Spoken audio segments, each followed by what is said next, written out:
শোল মাছ এভাবে রান্না করলে মাংসের স্বাদকে হার মানাবে। কথা দিচ্ছি, হাঁড়িতে ভাত একটু বেশিই লাগবে যদি শোল মাছটা সেমভাবে বাসায় একবার হলেও রান্না করেন আপনারা, তাহলে নিজেরাই বুঝতে পারবেন যে কতটা টেস্ট হয় এভাবে রান্না করলে। প্রথমে একটা শোল মাছ নিয়েছি। শোল মাছটা কেটে ধুয়ে পরিষ্কার করে জল ঝরিয়ে নিয়েছি। এবার এখান থেকে কয়েক পিস মাছ নিয়েছি, যতটুকু লাগবে আমার ততটুকু নিয়েছি। তারপরে এখানে দিয়ে দিলাম আদা বাটা, রসুন বাটা, হলুদের গুঁড়া, জিরার গুঁড়া, ধনিয়া গুঁড়া।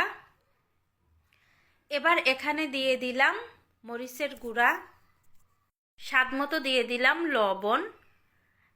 এখন এখানে দিয়ে দিব রান্নার রেগুলার তেল, 2 চামচের মতো তেল দিয়ে দিলাম। তেলটা দিয়ে এখন হাত দিয়ে ভালোভাবে মাখিয়ে নিতে হবে। এই কাজটা কিন্তু হাত দিয়েই করবেন।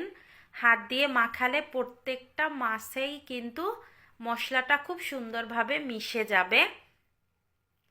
এই তো মাছগুলো মাখিয়ে নেওয়া হয়ে গেছে।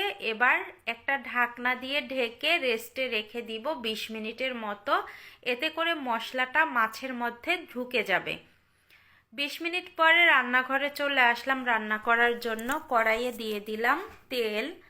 তেলটা গরম করে তারপরে ফোড়নের জন্য দিয়ে দিলাম 2টো তেজপাতা, দারচিনি, এলাচ, লবঙ্গ। এগুলো দিয়ে এখানে দিয়ে দিচ্ছি পেঁয়াজ কুচি।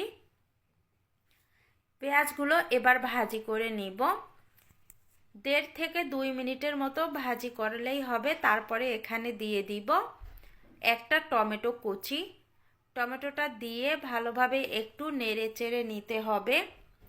এখন একটা ঢাকনা দিয়ে ঢেকে টমেটোটা 2 মিনিট জাল করে নিব। এতে করে টমেটো দ্রুত নরম হয়ে যাবে। চাইলে আপনারা টমেটোর পেস্ট এখানে ব্যবহার করতে পারেন। এখন টমেটোগুলো একটু ম্যাশ করে দিচ্ছি। এবার ম্যারিনেট করা মাছগুলো দিয়ে দিব এখানে। মাছগুলো দিয়ে এখন একটু নেড়ে চেড়ে কষিয়ে নিব।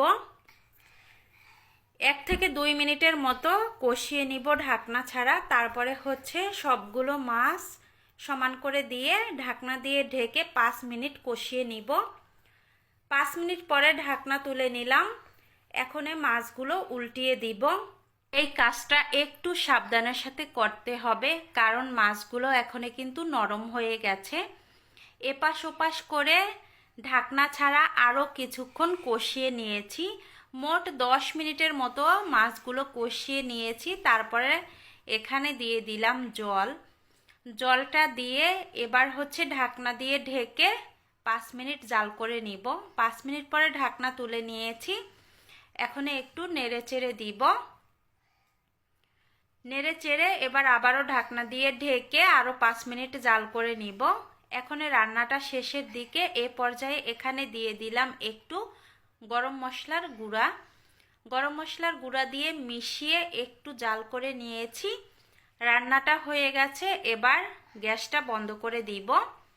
এই তো রান্না শেষ হয়ে গেছে। এখন গরম গরম ভাতের সাথে শুধু খেতে হবে।